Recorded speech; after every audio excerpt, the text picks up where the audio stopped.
Monsieur le président, madame la ministre, madame la rapporteure, mes chers collègues, la France compte environ 510 000 élus locaux. Pour faire face à de lourdes responsabilités et exercer efficacement leurs fonctions, les élus doivent être correctement formés. En outre, il apparaît important, pour préserver l'attractivité des fonctions électives, que les élus qui le souhaitent puissent s'inscrire dans un processus de réinsertion professionnelle à la fin de leur mandat. La loi a ainsi prévu deux dispositifs pour répondre aux besoins des élus locaux en matière de formation. Le premier, introduit en 1992, prévoit le financement des formations demandées par les collectivités locales qui doivent inscrire à leur budget chaque année un montant minimum équivalent à 2 % des indemnités dues aux élus.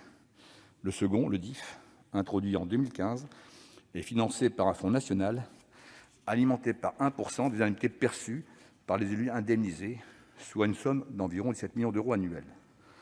Or, ce dispositif n'a pas réussi à garantir des formations de qualité, facturées au juste prix, et de nombreux exemples d'abus et de dérives ont été constatés. Les fonds DIFE, gérés par la Caisse des dépôts et consignations, s'est trouvé dans une impasse financière qui enregistrait 12 millions d'euros de déficit en 2019 et 24 euros en 2020. À cet égard, je veux attirer votre attention sur la gestion scandaleuse de la Caisse des dépôts et consignations, qui perçoit 20 % des montants collectés à ce titre de frais de gestion. Comment justifier ces 3,5 millions de perçus ? Vous en conviendrez, il existe une véritable urgence à réformer ce dispositif de formation des élus locaux. Dans le cadre du projet de loi relatif à l'engagement dans la vie locale et la proximité de l'action publique, le Gouvernement a sollicité du Parlement une habilitation pour légiférer par ordonnance, afin de rénover en profondeur l'ensemble du dispositif de formation. J'étais un peu surpris, mais je suis très content parce qu'il y a eu un travail en commission qui a permis de comprendre pourquoi maintenant.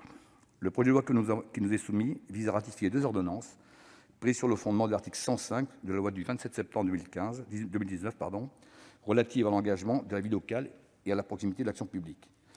Ces ordonnances visent non seulement à faciliter l'accès à la formation, mais aussi à garantir la qualité des formations dispensées, et également à rénover la gouvernance du système de formation des élus locaux. Elles apportent ainsi une amélioration certaine et bienvenue. Par ailleurs, je me félicite des travaux en commission qui ont enrichi le dispositif. En effet, de nombreuses dispositions vont dans le bon sens. Je veux parler tout d'abord du rétablissement du cumul des droits à la formation des élus locaux sur toute la durée du mandat, afin de leur permettre d'utiliser leurs droits acquis sur plusieurs années, à l'instar du fonctionnement du compte personnel de formation des salariés. Je veux également parler aussi de l'extension des possibilités d'abondement complémentaires par des personnes publiques telles que l'État, Pôle emploi, ainsi que d'autres collectivités territoriales, afin qu'elles puissent cofinancer les formations à la reconversion des élus, déjà financées partiellement par le DIFE.